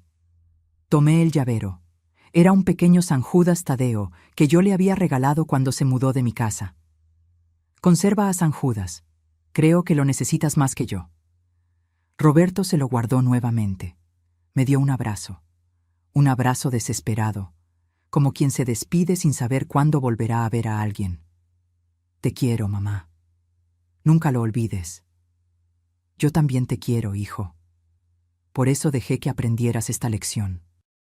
Y mientras lo veía irse, con los hombros caídos pero la mirada un poco más clara, supe que la parte más difícil apenas comenzaba. Perdonar. 3 meses después. Desperté en mi casa de playa con el sonido de las olas rompiendo contra la costa. La misma terraza, el mismo océano, la misma brisa salada. Pero algo había cambiado. Yo había cambiado. Me preparé mi té de manzanilla y salí con mi cobija de lana color terracota. El sol apenas comenzaba a pintar el cielo de naranja y rosa. Me senté en mi silla favorita y respiré profundo. Habían sido 3 meses intensos. 3 meses de declaraciones legales, de testimonios, de firmas y documentos. 3 meses de noches sin dormir, de recuerdos dolorosos, de sanar heridas que creí nunca cerrarían. El juicio de Vanessa había avanzado rápido. Con toda la evidencia que presentamos, su abogado defensor apenas pudo hacer algo. Ella se declaró culpable para reducir la sentencia. 5 años de prisión. No la mitad de lo que merecía, pero algo era algo. Roberto había cumplido su palabra. Se mudó a un departamento pequeño en la colonia Narvarte. 2 habitaciones, sencillo, nada lujoso. Me mandó fotos. Era casi vacío, apenas con lo necesario. Empezando desde cero, decía su mensaje. Encontró un terapeuta, el doctor Velasco, hermano de don Fermín. Me mandaba actualizaciones cada 2 semanas. No detalles de las sesiones, solo para que supiera que seguía yendo. Sesión 6 completada. Aprendiendo mucho sobre mí mismo. También estaba pagando sus deudas. Había negociado con los bancos. Pagos mensuales que le consumían casi la mitad de su salario. Vivía con lo justo, sin lujos, sin excesos. 2 veces había intentado visitarme. Ambas veces le dije que todavía no, que necesitaba más tiempo, y él lo aceptó sin reclamar. Entiendo, mamá. Cuando estés lista, aquí estaré. La familia de Vanessa se había convertido en algo inesperado. Aliados. Doña Lupita me llamaba cada semana. Hablábamos de cosas simples, recetas, el clima, telenovelas. Nunca mencionábamos a Vanessa. Era como si tácitamente hubiéramos acordado que ese tema estaba prohibido. Daniela me visitó una vez. Trajo pan dulce y café. Nos sentamos en esta misma terraza. Gracias por no odiarnos, me dijo. Muchas personas en su lugar habrían cortado todo contacto con la familia completa. Ustedes no son Vanessa. No cargo los pecados de ella en sus espaldas. Daniela lloró. Me contó cómo había sido crecer a la sombra de una hermana que siempre obtenía lo que quería, que manipulaba a sus padres, que nunca enfrentaba consecuencias. Parte de mí está aliviada, confesó, aliviada de que finalmente enfrente las consecuencias de sus actos. Es horrible decirlo, pero es la verdad. No es horrible, es humano. Mi teléfono vibró. Era un mensaje de Edmundo. Carmela. Todo está finalizado. El fideicomiso permanece intacto. Todas las propiedades seguras. Vanessa no puede reclamar nada ahora ni nunca. Puede dormir tranquila. Sonreí. Dormir tranquila. Hacía tanto tiempo que no lo hacía, pero había algo más que había decidido hacer. Algo que llevaba semanas pensando. Esa tarde llamé a Edmundo para una reunión. También convoqué a Roberto. Era momento. Llegaron ambos a mi casa de Ciudad de México 2 días después. Roberto lucía diferente. Más delgado, con algunas canas que no tenía antes, pero con los ojos más claros. Como si una niebla se hubiera levantado. «Mamá», me saludó con un abrazo cuidadoso, como quien toca algo frágil. «Hijo».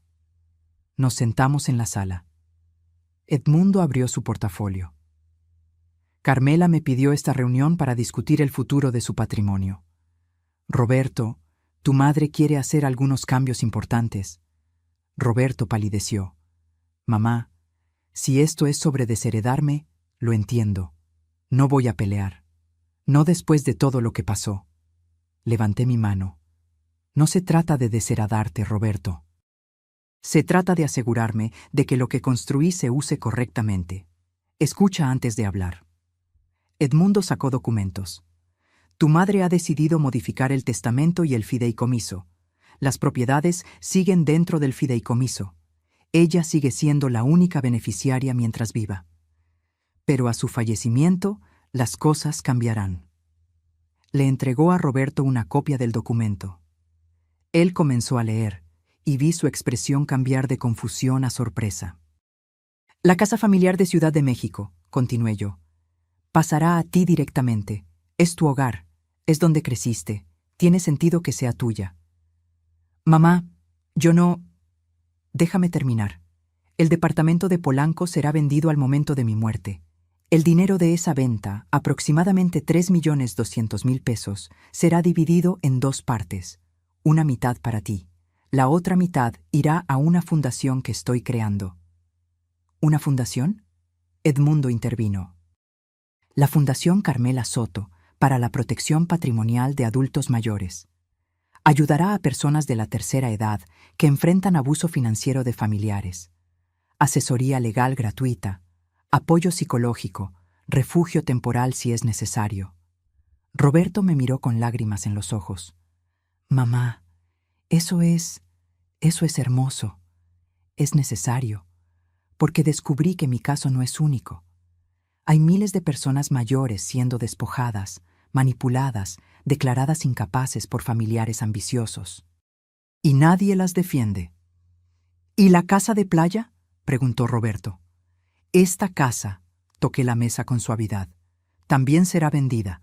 El dinero completo, 5.500.000 pesos, irá a la fundación, para que tenga recursos suficientes para operar durante años. Pero eso significa que yo solo heredaré la casa de Ciudad de México y 1.600.000 pesos.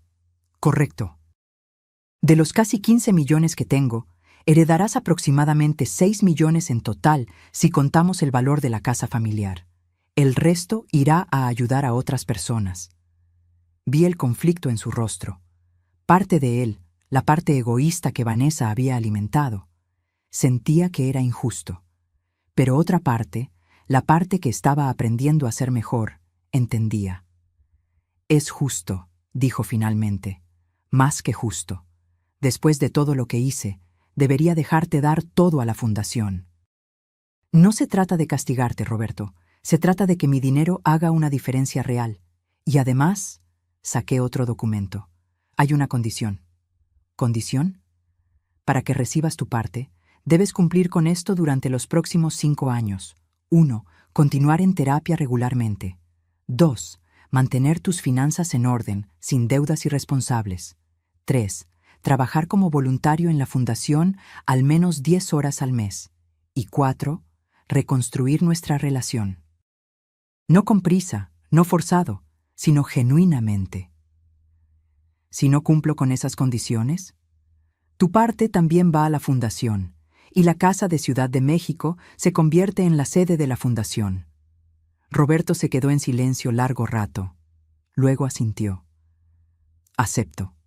Todas las condiciones. No las aceptes por el dinero, Roberto. Acéptalas porque realmente quieres cambiar. Las acepto porque quiero ser el hombre que tú merecías como hijo. El hombre que papá hubiera querido que fuera. Esas palabras me quebraron. Las lágrimas finalmente salieron, lágrimas que había estado conteniendo durante meses. Roberto se arrodilló frente a mí, tomó mis manos. Mamá, sé que el camino es largo, sé que no puedo borrar el daño con palabras bonitas, pero te prometo por la memoria de mi papá, que voy a hacer el trabajo, voy a ser mejor, voy a ganarme de vuelta tu confianza. Lo abracé. Por primera vez en años, abracé a mi hijo sintiendo que realmente era mi hijo otra vez. Ya la estás ganando, Roberto. Poco a poco, ya la estás ganando. 6 meses más tarde. La Fundación Carmela Soto abrió sus puertas en un local rentado en la colonia Roma. 3 abogados, 2 psicólogos y una trabajadora social. Roberto cumplía sus horas de voluntario cada sábado, ayudando con trámites administrativos. Habíamos atendido ya a 16 casos. 16 personas mayores que estaban siendo despojadas, manipuladas, abusadas por sus propias familias. Y en 10 de esos casos logramos revertir el daño. Doña Lupita se ofreció como voluntaria también. Coordinaba el grupo de apoyo emocional. Necesito hacer algo bueno con el dolor que mi hija causó, me dijo. Daniela donaba mensualmente. No mucho. Su salario era modesto, pero algo. Roberto y yo cenábamos juntos cada viernes, en lugares sencillos, no restaurantes lujosos, solo comida casera y conversación honesta. Poco a poco, estábamos reconstruyendo lo que se rompió. Una tarde, mientras revisaba papeles de la fundación en mi casa de playa, sonó el timbre. Era Roberto, sin avisar. Hijo, qué sorpresa. Mamá, necesitaba verte, necesitaba decirte algo. Nos sentamos en la terraza. Él miraba el océano con expresión seria. Hoy se cumplió un año desde ese día, el día que todo explotó, el día que desperté. Lo sé, y quería decirte gracias. Gracias por no rendirte conmigo. Gracias por darme consecuencias, pero también oportunidades. Muchas madres simplemente habrían cortado todo contacto. Eres mi hijo. Cortarte a ti sería cortarme una parte de mí misma. El doctor Velasco me hizo un ejercicio la semana pasada. Me pidió que escribiera una carta a la persona que más había lastimado en mi vida. Obviamente era ti. Sacó un sobre de su chamarra. Me lo entregó con manos temblorosas. No tienes que leerla ahora. Pero necesitaba dártela. Abrí el sobre. La carta tenía 3 páginas. Lágrimas manchaban algunas palabras. Leí en silencio mientras Roberto miraba el mar. La carta era un desahogo completo. Cada recuerdo de su infancia, cada momento en que yo había sacrificado algo por él, cada vez que me faltó al respeto y ahora lo recordaba con vergüenza. Cada sesión de terapia revelando capas de culpa, de manipulación que había sufrido, de responsabilidad que ahora aceptaba. Y al final, una promesa. Mamá, no puedo devolverte los años que perdimos, no puedo borrar las palabras que te dije. Pero puedo darte algo, el resto de mi vida siendo el hijo que mereces. No perfecto, porque sigo siendo humano, pero presente, honesto, tuyo, te amo, siempre te he amado, incluso cuando no lo demostraba. Tu hijo, Roberto. Doblé la carta y la guardé en el sobre. Miré a Roberto. Ven aquí. Él se acercó. Lo abracé fuerte, como cuando era niño y tenía pesadillas. Te perdono, hijo. Completamente. Ya no cargo con el peso del resentimiento. Roberto sollozó en mi hombro. No merezco tu perdón. Nadie merece el perdón. Por eso se llama gracia, y yo decido dártela. Nos quedamos así, abrazados, mientras el sol se ponía sobre el océano, madre e hijo, rotos pero sanando, heridos pero perdonando. Hoy, 2 años después de aquella madrugada cuando sonó la alarma, me siento en mi terraza con mi té de manzanilla y mi cobija terracota. La Fundación Carmela Soto ha ayudado a 83 personas. 83 familias donde se restauró la justicia. Roberto está comprometido con una mujer buena, una maestra de primaria llamada Patricia. Me la presentó hace 6 meses. Es sencilla, honesta, trabajadora. Y lo mira con amor genuino, no con ojos que calculan patrimonio. Vanessa cumple su condena. No la he visitado. No tengo rencor, pero tampoco tengo necesidad de verla. Su capítulo en mi vida está cerrado. Mis propiedades están seguras. Mi testamento está actualizado. Mi hijo está sanando. Y yo recuperé algo más valioso que el dinero. Recuperé mi dignidad. Recuperé mi paz. Recuperé la capacidad de dormir tranquila sabiendo que no fui víctima, sino guerrera. Que no me dejé destruir, sino que construí algo mejor con los pedazos rotos. Tomo un sorbo de mi té y sonrío al océano, porque la verdadera riqueza nunca estuvo en los 15 millones de pesos. La verdadera riqueza estuvo en tener el coraje de defenderme, la sabiduría de planear estratégicamente y la gracia de perdonar sin olvidar. Aprendí que el amor de madre es inquebrantable, pero no significa ser pisoteada. Aprendí que la paciencia no es debilidad, es la estrategia más poderosa. Aprendí que la justicia a veces tarda, pero cuando llega, vale cada lágrima derramada.